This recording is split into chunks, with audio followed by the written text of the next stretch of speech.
오늘은 예수님께서 메시아로서 사역을 시작하기에 앞서서 마귀의 시험을 받으신 세 번째 시험입니다. 첫 번째 시험에서 돌로 떡을 만들라는 마귀의 시험에 예수님께서는 먹고 죽을 썩을 양식이 아닌 생명의 떡으로 오신 예수 그리스도를 선포하십니다. 떡으로만 사는 것이 아니라 하나님의 입으로 나오는 말씀으로 산다고 했는데, 말씀이 육신이 되어 우리 가운데 오신 예수 그리스도를 믿는 것이 말씀으로 사는 것이요, 여기서 굉장히 중요한 겁니다. 예수 그리스도를 믿는 것이 말씀으로 사는 것이요, 그것이 생명의 떡이신 예수님을 먹는 것이며 결과적으로 영생에 이르는 길이 됩니다. 첫 번째 시험에서 이러한 귀한 말씀을 깨닫게 되어집니다. 두 번째 시험에서 성전 꼭대기에서 뛰어내리라, 그러면 천사들이 보호할 것이라는 시험을 합니다. 하나님의 아들이 죽을 수 없다고 생각하게 만드는 시험이지만, 십자가에서 우리를 위해 몸짓고 피 흘리시고 죽기까지 우리를 사랑하시는 하나님의 구원의 계획을 방해하지 못하도록 예수님은 사단 마귀에게 하나님을 시험하지 말라고 선포하십니다. 오늘은 세 번째 시험입니다. 8절 말씀 다 같이 함께 보도록 하겠습니다. 마귀가 또 그를 데리고 지극히 높은 산으로 가서 천하 만국과 그 영광을 보여주며. 과연 마귀가 예수님을 데리고 간 지극히 높은 산은 어딘가 궁금하지 않습니까?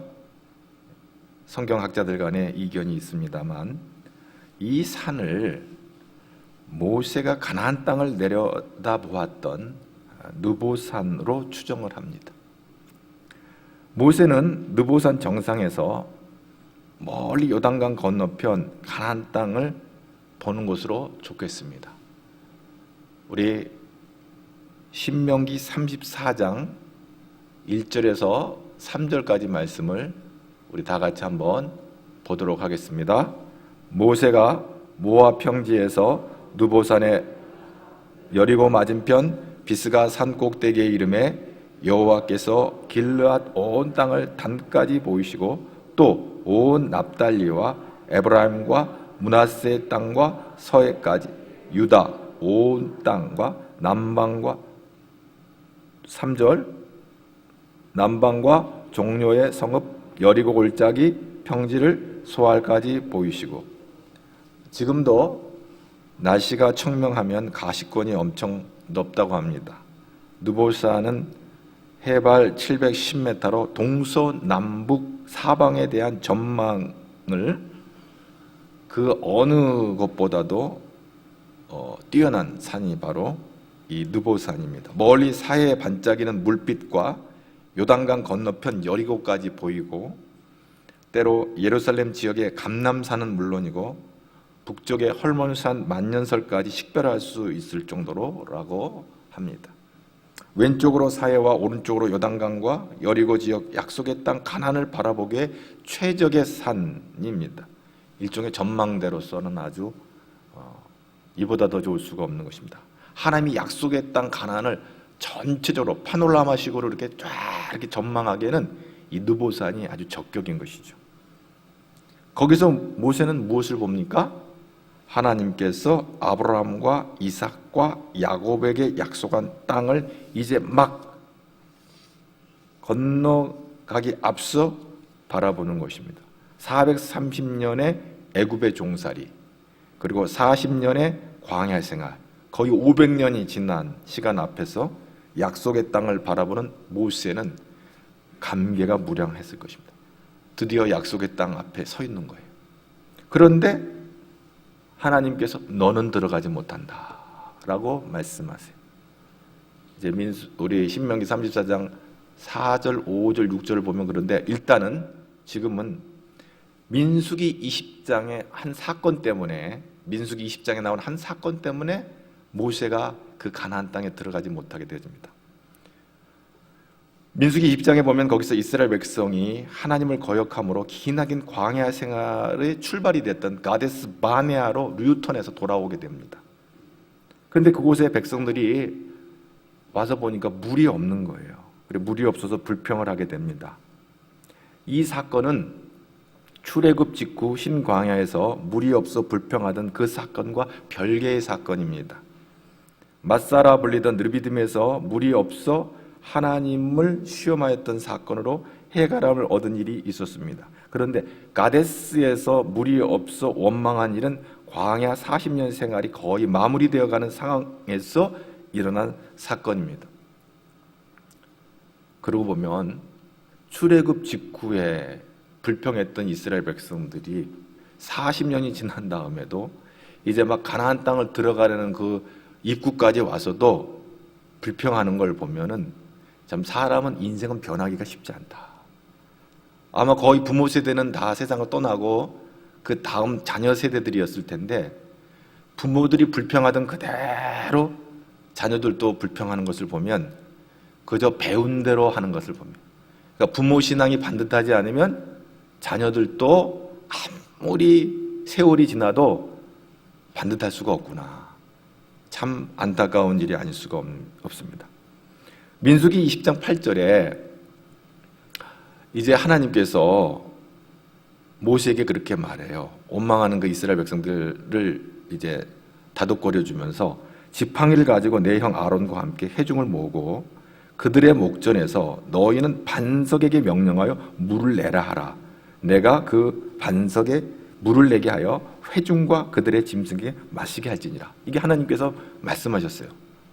반석에게 명령하여 너가 말로 물이 나오라고 명령을 해라. 그러면 물이 나와서 이 백성들이 가란 목을 취하게 될 것이다. 이렇게 약속을 하신 것이죠. 이 하나님의 명령을 들은 모세가 바로 민수기 20장 10절에서 사람들을 불러 모아요. 모세와 아론이 회중을 그 반석 앞에 모으고 모세가 그들에게 이르되 반역한 너희여 들으라. 우리가 너희를 위하여 이 반석에서 물을 내라 하고 모세가 그의 손을 들어 그의 지팡이로 반석을 2번 치니 물이 많이 솟아나오므로 회중과 그들의 짐승이 마시니라. 이렇게 기록되어 있습니다. 모세는 하나님께서 반석에게 명령하여 물을 내라 말씀하셨지만 불평하던 그 이스라엘 백성들을 향하여 혈기가 나가지고 분해가지고 화를 내면서 이 패역한 사람들아 하면서 자기가 갖고 있던 지팡이를 2번이나 반석에다가 연거푸 내리친 것이죠.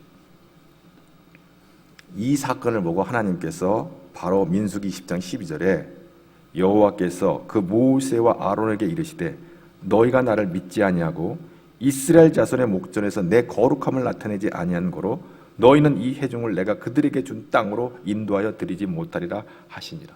너는 거기 못 간다. 그 얘기예요. 말로 반석을 향하여 물을 내라 그렇게 말했는데도 불구하고 혈기를 부리면서 지팡이를 가지고 2번이나 반석을 친 것은 넌 나를 믿지 않았다. 그리고 거룩을 행치 않았다. 하나님의 뜻을 순종하지 않았기 때문에 거기서 너는 가나안 땅 못 간다 라고 책망을 받는 거예요. 모세가 어떤 사람이에요? 지금도 모세는 이스라엘 역사의 최대 위대한 인물이에요. 그러나 마지막 끝까지 잘해야 되는 거예요. 마지막 그 가나안 땅 입구 앞에서 이 엄청난 일이 벌어진 거예요.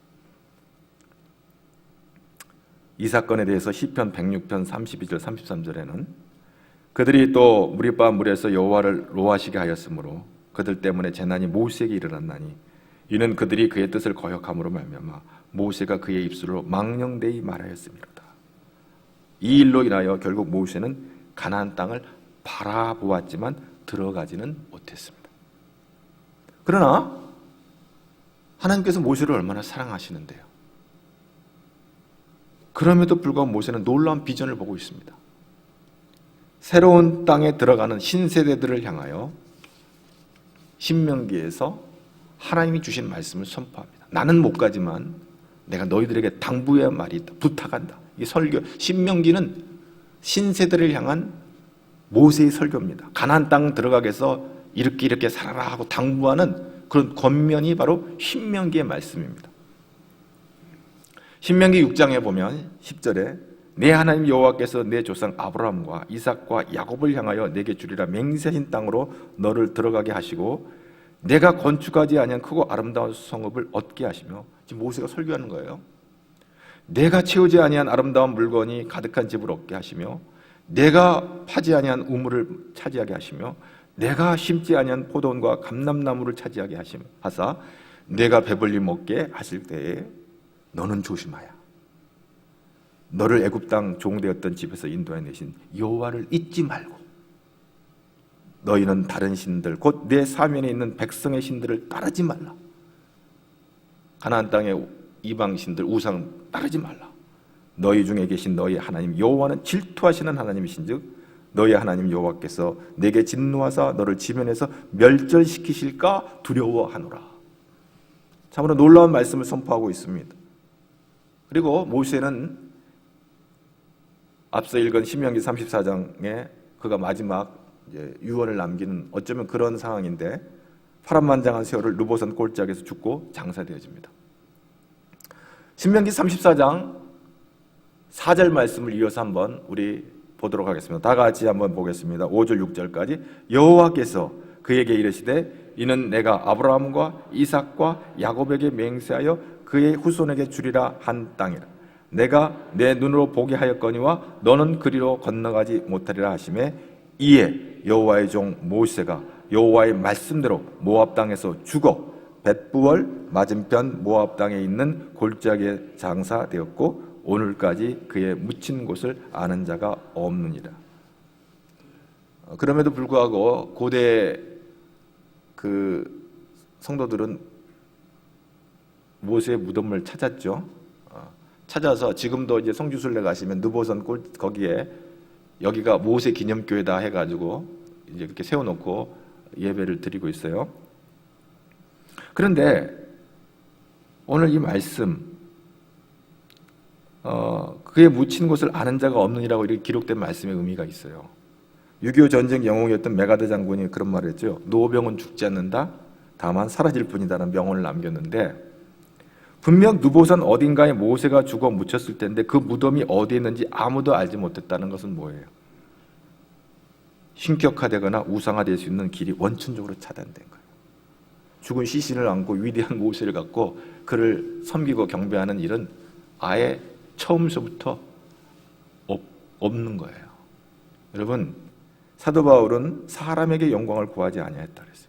아무리 위대한 일을 했지만 하나님의 쓰임받는 정말 위대한 종이었지만 그의 마지막은 이렇게 깔끔하게 끝나는 것을 보게 되었습니다. 인간의 가장 중요한 사명은 하나님을 영화롭게 하고 찬양하는 거예요. 사람이 영광 받는 게 아니에요. 그 모델을 보여줬어요. 하나님께서 왜 이렇게 하셨을까? 우리는 거기서 중요한 교훈을 얻어야 할 것입니다. 무엇을 하든지 다 하나님의 영광을 위하라. 영광을 위해서 하라. 할렐루야. 사람 얼굴 내고 체면 때문에 늘 제가 하는 얘기예요. 자기 잘난 거 드러내기 위해서 주님의 일을 하는 거 아니에요. 나는 죽고 예수만 살아야 돼요. 할렐루야. 나는 죽고 예수만 사는 우리 가질 성도들 되기를 축복합니다. 여러분의 이름이 묻혀진다고 해서 서운해하지 마세요. 그 위대한 모세는 자기 이름이 이렇게 느보산 걸작이 어느 산 아래에 묻혀져서 이름 없는 존재가 됐을지라도 섭섭해하지 않았어요. 오히려 천국에서 정말 환영을 받았을 거예요. 수고했다고. 거기까지, 너는 거기까지 해 하고 천국에서 우리 주님 품에 안아주시고 모세야 수고했다라고 우리 주께서 환영해 주신 줄로 믿습니다. 모든 영광과 존귀는 하나님께 올려드리는 것인 줄로 믿습니다. 오늘 다시 8절 말씀 우리 함께 보겠습니다. 마귀가 또 그를 데리고 지극히 높은 산으로 가서 천하 만국과 그 영광을 보이며 9절 이르되 만일 내가 엎드려 경배하면 이 모든 것을 내게 주리라.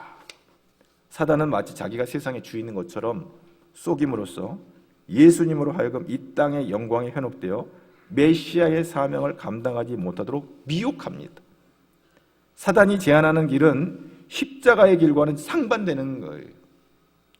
예수님은 고난을 통해서 영광을 얻게 되지만 마귀는 십자가 없는 영광을 제시합니다. 그러나 세상 나라가 주는 영광은 예수님께서 십자가에서 죽으시고 부활하심을 통해서 얻게 되는 하늘의 영광과는 비교할 수가 없는 거예요. 지금 예수님은 여기서 흔들림이 없어요. 메시아 사역에서 가장 중요한 대속의 사명을 감당하기 위해서 오신 우리 예수님은 이 사단 마귀의 공격 앞에 추호의 흔들림이 없어요. 히브리서 12장 2절에 예수님께서 십자가를 참으사 부끄러움을 개의치 아니하시더니 하나님 보좌 우편에 앉으셨느니라.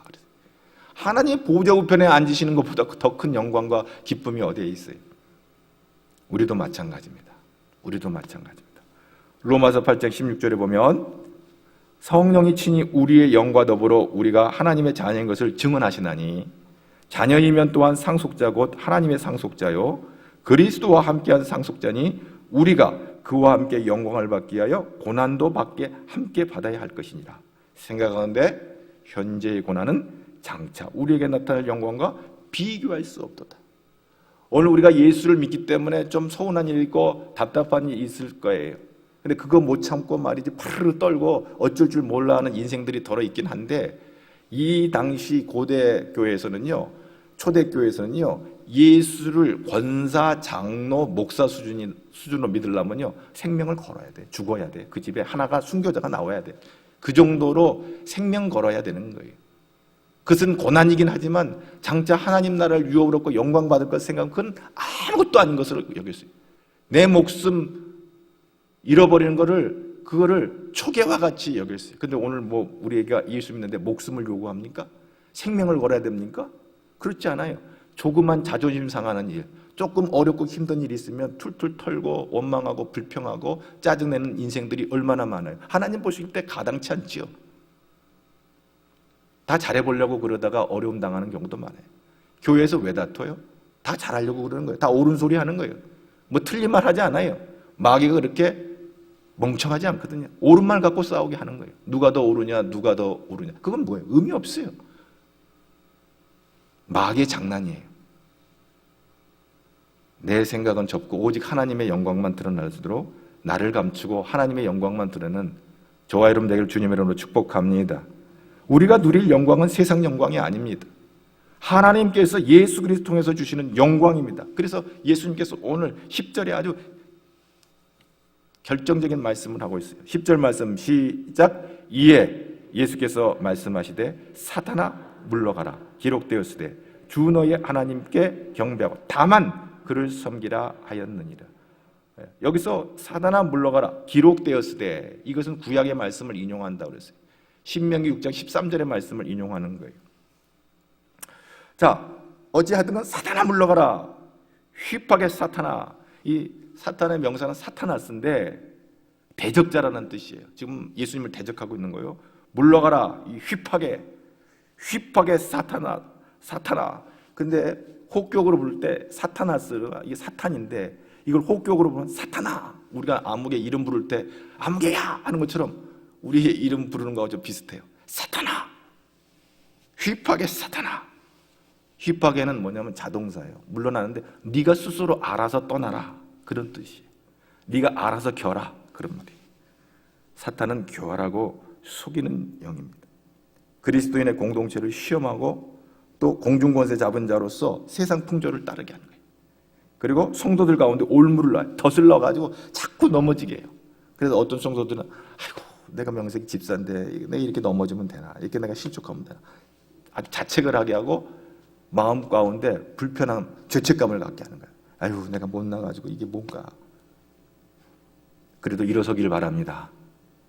에이 못났어, 나 이미 배린 몸이야. 포기하는 게 아니라 일어서길 바랍니다. 할렐루야. 그렇습니다. 사탄아 물러가라. 나를 실족하고 넘어지게 하고 덫을 놓아요. 항상 넘어지게 하고 구석구석에. 예수님도 시험했는데 마귀가 그 인생들을 향하여 덫을 놓는 거예요. 그래 탁 그 덫에 넘어가는 거예요. 모세는 그 혈기의 덫에 넘어가 버렸어요. 너무 불평하는 이스라엘 백성들을 향하여 자기도 열이 나가지고 말이지. 가지고 있는 가서 물을 내라 말로 하라고 그랬는데 지팡이 갖고 있는 걸로 2번이나 막 반석을 때렸어요. 그러니까 하나님이 그걸 덕스럽게 보지 않은 거예요. 어디서 화를 내고 그래? 어디서 언성을 높여? 너는 여기까지야. 거기서 끝난 거예요. 오늘 주 너의 하나님께 경배하고 다만 그를 섬기라. 이 말씀 바로 신명기 6장 13절의 말씀을 인용했는데, 신명기 6장 13절에 내 하나님 여호와를 경외하며 그를 섬기며 그의 이름을 맹세할 것이니라. 바로 그 말씀이에요. 경외한다. 이 야알에 하나님 무서운 줄 알아라. 그 말이에요. 여러분, 우리가 이 땅에 살아가는 동안에 우리는 하나님 무서운 줄 아는 것이 하나님을 잘 섬기는 거예요. 여호와께서는 모세를 르보산 비스가 봉우리에 데려가셔서 약속의 땅을 보여주셨어요. 그러나 부요함이 기다리고 있는 약속의 땅 뒤에는 우상 숭배의 위험이 도사리고 있음을 모세는 간파하고 있습니다. 모세의 설교에 담긴 이 신명기의 말씀 속을 보면 약속의 땅에 주는 부요함 때문에 여호와를 잊고 다른 신들을 섬기는 것을 경고하는 그런 내용의 메시지들이 있어요. 노파심에 모세가 이 신세대를 향하여 걱정이 되니까, 야, 너희들 정말 잘 살아야 된다, 거기 가서 하면서 여러 가지 많은 얘기들 하는데, 근데 그걸 본 거예요. 너희들 그 동네 가가지고 그 가나안 땅에 들어가서 거기서 우상을 섬기면 안 된다. 하나님을 잊어버리면 안 된다. 그래서 앞에 읽은 시편 106편 이어서 34절부터 쭉 보면, 그들은 여호와께서 멸하라고 말씀하신 이방 민족들을 멸하지 아니하고 그 이방 나라들과 섞여서 그들의 행위를 배우며 그들의 우상을 섬김으로 그것들이 그들에게 올무가 되었도다. 그들이 그들의 자녀를 악기들에게 희생제물로 바쳤도다. 무죄한 피 곧 그들의 자녀의 피를 흘려 가나안의 우상들에게 제사함으로 그 땅이 피로 더러워졌도다. 그러므로 여호와께서 자기 백성에게 맹렬히 노하시며 그들을 이방 나라의 손에 넘기셨다. 시편 106편 34절부터 41절까지 말씀. 이것은 이제 시편의 기자가 바로 가나안 땅 이후 가나안 땅에 들어가서 이후에 일어난 모든 일들을 이렇게 짧은 말로 서술을 했는데, 결국 BC 721년에 북왕국 이스라엘은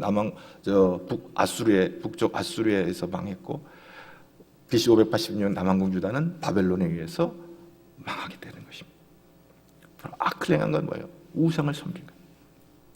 잊어버린 거예요. 그렇게 모세가 신신당부했는데도 불구하고 잊어버린 거예요. 그리고 우상을 섬길 때 이렇게 망하게 된 것입니다. 에이든 윌슨 토저라는 목사님이 쓰신, 토저 목사님 아시는 분은 또 잘 알아요. 이것이 예배다라는 책 속에 기억상실증 환자 이야기가 나옵니다. 어떤 젊은이가 발을 헛디뎌 가지고 넘어져가지고 콘크리트에다가 머리를 심하게 부딪혔어요. 그 순간 정신을 잃어버렸어요. 얼마 후인지 모르지만 정신을 차리고 깨어보니까 머리가 깨어질 듯 아팠고, 또 자신이 가지고 있던 지갑 그리고 모든 물품들이 다 사라져버렸어요. 도둑 맞은 거예요. 문제는 그 사고로 모든 기억을 상실해버렸어요. 자신의 몸에 또 자신을 증명해줄 어떤 물품이 없었어요. 자신의 기억에도 자신이 누군지도 기억이 안 나요. 이름도 몰라요. 자기가 사는 곳이 어딘지, 직업이 뭔지, 또 심지어 자신의 이름이 뭔지 아무것도 기억나는 게 없는 거예요. 그래 주변에서 이 기억나지 못하는 사람을 도울 길이 없는 거예요. 그렇게 혼란 가운데 있는데 멀리서 이 기억상실증에 걸린 사람을 알아보고 달려오는 한 사람이 있었어요. 그리고 그 기억상실증에 걸린 사람의 이름을 부르면서 그를 붙잡고 악수를 하면서 그동안 어디에 있었냐고, 어디 있었냐고 그렇게 물어봤어요. 그러자 그 젊은 사람이, 선생님은 나를 아는 것 같은데 난 선생님은 잘 모르겠는데요, 죄송합니다, 이렇게 인사를 하는데, 그가 그 사람에 대해서 말합니다. 우리는 교향악단이라고, 나는 쥐자고 당신은 바이올린 주자고, 우리는 이 도시에 공연을 하기 위해서 3일 전에 이곳에 왔는데 이틀 전에 당신이 나타나지 않고 실종해가지고 우리가 당신을 찾았다 하면서 그 사람의 정체에 대해서 알려주는 거예요. 토저는 이 기억상실증에 걸린 사람의 이야기를 하면서 그 기억상실증 환자가 다른 사람이 아니라 오늘 그리스도인임에도 불구하고, 기독교인임에도 불구하고 자기의 정체가 무엇인지를 모르고 살아가는 사람들을 바로 기억상실증 환자로 보고 있는 거예요. 아담과 하와가 죄의 큰 콘크리트에 머리를 부딪혀가지고 정신을 차리고 서로를 쳐다보았을 때 그들이 만드신 하나님께서 주신 원래 정체성을 망각해버린 거예요. 하나님 왜 우리를 만드셨는지, 우리의 이름이 무엇인지, 왜 여기에 살고 있는지 멍한 상태가 되어버린 거예요. 그래서 그 아담의 후손들 역시 그 기억상실증에 걸린 사람들처럼 멍하니 살아가는 거예요. 인생의 목적이 무엇인지도 모르는 거예요. 우리가 왜 창조되었는지 전혀 모르는 거예요. 우리가 무엇을 왜 이 땅에 보내졌는지를 모르고 살아가는 거예요. 그래도 오늘 또 이 예배당에 참여한 여러분들은 총명하신 분들이니까 아시는 분은 있어요. 인생의 목적이 무엇인지, 우리가 왜 창조되었는지, 그리고 우리가 무엇을 위해 이 땅에 보내졌는지. 죄로 인해서 기억상실증에 걸린 인간들을 위해서 하나님은 예수 그리스도를 통해서 우리의 정체를 알게 하시고 하나님의 말씀을 통해서 우리가 왜 이 생에 존재하는지를 말씀해 주고 있는 것입니다. 오늘 마태복음 4장 10절 다 같이 한 번 더 보겠습니다. 이에 예수께서 이르시되 사단아 물러가라 기록되었으되 주 너의 하나님께 경배하고 다만 그를 섬기라 하였다. 주 너의 하나님께 경배하고 다만 그를 섬기라. 내가 이 생에 태어난 목적이 뭐냐? 예배하기 위해서예요. 하나님이 나를 구원해 주신 목적이 뭐냐? 예배하기 위해서예요. 하나님이 나에게 주신 직분을 주신 목적이 뭐냐? 예배하기 위해서예요. 하나님과 인격적인 교제를 나누며 그분을 찬양하며 그분과 교제하며 기도하며 주님 부르시는 그날 하나님 나라에 가기까지 그분과 교제하며 찬양하며 기도하는 이 예배자가 되기 위해서. 우리 교회가 여기 존재하는 목적이 뭐냐? 예배하기 위해서. 이스라엘 백성들이 출애굽해야 될 이유를 모세가 바로왕 앞에 가서 그 목적을 이야기하는 얘기 출애굽기 5장 3절에 나오는데, 우리가 광야로 사흘 길쯤 가서 우리 하나님 여호와께 제사를 드리라 하오니 가도록 허락해 주소서. 모세가 바로왕 앞에 가가지고 그렇게 얘기를 해요. 우리가 제사를 드리고, 지금 우리로 말하면 예배를 드리기 위해서 가겠다는 거예요. 여러분, 예배를 드리기 위해서 가겠다. 출애굽기 4장 22절에 보면 하나님께서 모세에게 너 바로에게 가서 이렇게 얘기하라 하시는 그 얘기가 나오는데, 출애굽기 4장 22절 23절에 보면 여호와의 말씀에 이스라엘은 내 아들 내 장자라 내가 내게 이르기를 내 아들을 보내주어 나를 섬기게 하라. 그 말을 가서 해라. 그렇게 말하는 거예요. 그래서 모세가 바로왕 앞에 가가지고 우리가 제사를 드리러 가니까 허락해달라고 바로왕에게 선포합니다. 왜 선교합니까? 왜 전도합니까? 예배자로 세우기 위해서요. 선교 자체가 목적이 아니라 예배자로 세우기 위해서 선교하는 거예요. 왜 교육합니까? 우리가 왜 교회 학교를 섬깁니까? 예배자로, 저들이 주님 부르시는 날까지 하나님을 찬양하고 기도하며 예배자의 삶을 살도록 예배자로 세우기 위해서 우리가 교회 학교 교육을 하는 거예요. 왜 친교합니까? 예배자로 세우기 위해서. 왜 우리 교회가 구제를 합니까? 사회복지 기관이 아니에요. 우리가 구제하는 것은 예배자로 세우기 위해서요. 하나님을 만나고 그분을 찬양하고 그분과 교제하며 기도하며 하나님 부르시는 날까지 그분과 교제하는 삶을 사는 예배자가 되기 위해서, 예배자로 세우기 위해서 우리가 구제합니다. 우리는 하나님을 예배하기 위해서 태어났고 예배를 위해서 존재합니다. 하나님이 우리에게 바라시는 것 가장 귀한 것 바로 예배. 오늘 말씀에서 하나님을 다만 그를 섬기라고 마지막 세 번째 심판에서 예수님께서 단호하게 사탄에게 선포하고 있는 것입니다. 문제는 이 귀한 예배를 마귀는 어떻게 해서든지 못하도록 방해하는 거예요. 어떻게 해서든지 못. 우선순위를 두어서 어떻게 해서든지 하나님 앞에 예배하는 것을 방해하고 있어요. 어떤 우선, 이것 때문에 그게 우상이 되는 거예요. 마귀는 자신이 천하만국의 주인인 것처럼, 자기에게 통치권이 있는 것처럼 당당하게 예수님에게 하나님을 경배하지 말고 나에게 엎드려 경배하라고 유혹을 하고 있습니다. 그러자 오늘 예수님 단호하게 말씀합니다. 사탄아 물러가라.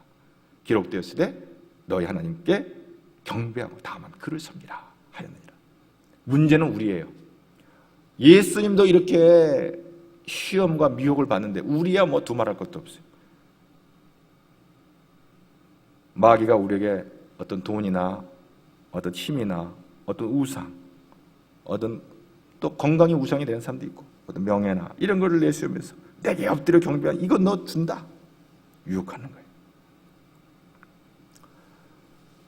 이때 우리가 마귀에게 선포해야 될 말씀이 뭘까요? 우리도 예수님처럼 사탄아 물러가라, 그렇게 선포해야 되는 것입니다. 제가 지금도 기억하는 것은 어느 집사님이 저한테 안타까운 얘기를 해주셨어요. 그의 딸이 그 딸을 전도를 하는데 딸이 예수를 안 믿는다는 거예요. 그 아이가 고등학교 때까지는 예수를 믿었대요. 근데 걔가 대학을 간 것부터 예수를 안 믿게 됐대요. 근데 그것이 자기 때문에 그랬던 거예요. 왜? 고3 때 그렇게 얘기했던 거예요. 야, 너 대학 가서 교회 열심히 다니고 지금은 대학에 가야 되니까 교회 가지 말고 공부 열심히 해라. 대학이 우상이 된 거예요. 그래서 좋은 대학 갔어요. 우리나라에서 최고로 좋은 대학 갔어요. 근데 그 애가 대학을 들어가서부터 교회를 가자고 어머니가 얘기하는데 듣지를 않아요. 인생에서 가장 중요한 시간, 인생에서 하나님을 가장 하나님 앞에 엎드려 기도해야 될 시간에 그걸 대학이라는 우상 때문에 공부하는 것에 몰아넣던 그 어머니가 나중에 대학에 들어간 다음에 이제 교회로 가자 그러니까 가장 힘들고 어려웠던 시절에 하나님을 찾지 않던 애가 무슨 이유로 어머니 말을 듣고 나오겠어요? 너무 대학 생활이 재밌고 너무 신천지 세계가 열려있는 거기에 폭 빠져서 결혼을 하고도 아직도 교회를 안 나오는데 내가 내가 왜 그랬는지 모르겠다. 돈보다 귀한 것이 하나님께 예배하는 거예요. 운명이 나를 결정하는 것이 아니라 예배가 나의 인생을 결정하는 것을 믿을 수 있기를 바랍니다. 여러분, 참 죄송한 표현이겠지만 아무리 좋은 대학 가도 3류 인생, 5류 인생이 있는 거고요. 좀 부족한 대학을 가도 1류 인생이 있는 거예요. 여러분, 온전한 예배자가 되기를 주님의 이름으로 축복합니다. 오늘 하나님의 아들 이스라엘을, 오늘 하나님께서 이스라엘 향하여 내 아들이라고 그랬어요. 그런데 출애굽 후 광야에서 가나안 땅에서 시험에 굴복하였지만 새 이스라엘은 하나님의 아들인 예수님은 하나님의 말씀을 사단으로 시험으로 극복함으로 승리하는 것을 보게 됩니다. 이때 마귀가 예수님을 떠나고 천사들이 나와서 수종을 들었다고 그랬어요. 오늘 4장 11절에 그렇게 말씀하고 있습니다. 여러분, 우리가 하나님을 예비하면 천사가 우리를 섬기는 줄로 믿습니다. 히브리서 1장 14절. 다 같이 한번 히브리서 1장 14절 말씀을 크게 읽어요. 이건 말씀에 근거해서 하나님은 이 말씀대로 우리에게 역사하세요. 다 같이 한번 말씀을 보겠습니다. 모든 천사들은 섬기는 영으로 구원받을 상속자를 위하여 섬기라고 보내심이, 여러분, 저와 여러분은 구원받을 상속자들인 줄로 믿습니다. 모든 천사들은 섬기는 영이에요. 구원받을 상속자를 위하여 섬기라고 보내셔서 우리를 지키시고 보호하세요. 베드로가 옥에 갇혔을 때 천사를 보내셔서 그 옥에서 건져내셨어요. 사도 바울이 곤란한 지경에 있을 천사를 보내셔서 하나님 말씀하셨어요. 오늘 이 시대도 동일하게 하나님을 섬기는 자, 하나님을 예배하는 자는 천사가 우리를 섬기고 우리를 보호한다는 사실을 믿을 수 있기를 바랍니다. 그러므로 우리는 하나님 앞에 나아갈 때 오늘 우리는 예수로 하여금 메시아의 사명을 수행하지 못하도록 끈질기게 해방하던 마귀가 예수님의 확고한 의지를 보고 더 이상 방해하지 않고 제 길로 떠나가는 것을 보게 되어집니다. 마귀가 떠나가고 천사들이 예수님을 수종들었던 것 같이 오늘 이 시대 천사를 통해서 오늘 우리를 도우신다는 사실을 믿어야 합니다. 말씀에 그렇게 기록되어 있어요. 그래서 천하 만국을 보여주며 모든 영광 보면서 이거 너한테 주겠다고 그랬는데 마태복음 28장 16절에 가면, 마태복음 28장 16절 이하 읽어보면 11제자가 갈릴리에 가서 예수께서 지시한 산에 이르러, 또 거기서 산이 나와요. 그 지시한 산이 무엇인지, 산의 이름을 말하냐고, 예수님께서 지시한 산에 이르러, 그들은 알고, 제자들은 알고 있는 산이에요. 예수를 배웁고 경배하니 아직도 의심하는 사람들이 있더라. 그때 예수께서 나와 말씀하여 이르시되 하늘과 땅의 모든 권세를 내게 주셨으니 그러므로 너희는 가서 모든 족속으로 제자를 삼아 아버지와 아들과 성령 이름으로 세례를 베풀고. 하늘과 땅의 모든 권세를 누가 주셨나요? 마귀가 주셨나요? 하나님이 주셨어요. 하늘과 땅의 모든 권세를 내게 주셨으니 너희는 가서 모든 족속으로 제자를 삼아 아버지와 아들과 성령의 이름으로 세례를 베풀고 내가 너희에게 분부한 모든 것을 가르쳐 지키게 하라. 볼지어다 내가 세상 끝날까지 너희와 항상 함께 있으리라 하시니라. 아멘. 예수님은 하나님의 사랑하시는 아들 기뻐하는 자로서 하늘과 땅의 모든 권세를 받게 된 것입니다. 그리고 우리에게 분부한 것이 무언가요? 우리에게 분부한 것을 가르쳐 지키게 하는데 그게 뭐예요? 세례 주고 제자 삼고 성령 이름 세례 주고 내가 너에게 분부한 모든 것을 가르치라 그랬어요. 오늘 이 세 가지 시험을 통해서 우리에게 깨우치신 거예요. 그건 뭐예요? 썩을 양식이 아닌 생명의 양식인 예수 그리스도를 믿으라. 오직 십자가를 통해 몸 찢으시고 피 흘리신 십자가를 통해서 우리를 예수님이 구원하신다. 이 모든 일은 오직 하나님만을 예배하는 자로 부르시기 미하다. 하나님만을 예배하라. 세 가지. 예수를 믿으라. 예수님이 구원하신다. 하나님만 예배하라. 요거 가르쳐라. 요거 가르쳐라. 예수님께서는 메시아로 사역을 하기 위해 이 땅에 오셔서 세 번째 시험을 통해서 우리를 하나님을 참으로 예배하는 예배자로 부르시기 위해 부름을 받았다, 구원받았다, 출애굽했다라고 말씀하십니다. 하나님께 나아가는 길을 방해하는 모든 우상을 내려놓고 오직 하나님만을 예배하는 참된 예배자가 되기를 축복합니다. 그럴 때 오늘 히브리서 1장 14절 다시 한번 이 놀라운 위로와 복이 우리에게 있어요. 그렇게 예배자가 되면 우리가 하나님만을 섬겨 나가면 천사가 우리를 섬긴다 말씀하고 있는 거예요. 한 번 더 다 같이 보고 말씀 마무리합니다. 모든 천사들은 히브리서 1장 14 시작. 모든 천사들은 섬기는 영으로서 구원받을 상속자들을 위하여 섬기라고 보내심이 아니야. 베드로를 섬겼던 것처럼, 바울을 섬겼던 것처럼, 수많은 사도들을 섬겼던 것처럼, 오고는 수많은 믿음의 선진들을 섬겼던 것처럼 동일하게 오늘 저와 여러분을 섬기고 하나님 나라 갈 수 있도록 천사를 통해서 우리를 보호하시고 지키시고 성령 하나님 우리를 붙잡으셔서 저 영원한 하나님 나라 이르도록 우리를 인도해 주실 줄로 믿습니다. 너희가 이것을 믿느냐? 아멘. 우리가 믿습니다. 믿음대로 될지어다. 우리 가지엘 중앙교회는 천사가 보호해 주신 줄로 믿습니다. 망할 수가 없어요. 천사가 보호해 주시고 2021년 잘 될 줄로 믿습니다. 잘 될 겁니다.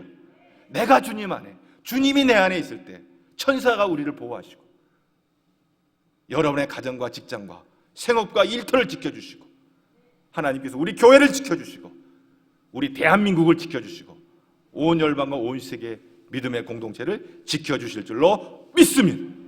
이 믿음을 갖고 나아가는 저와 여러분 되기를 주님의 이름으로 축복합니다. 하나님 감사합니다. 오늘 이 어려운 참 흉흉한 시대에 예수를 믿으라. 생명의 떡이신 예수를 믿으라. 먹어야 산다.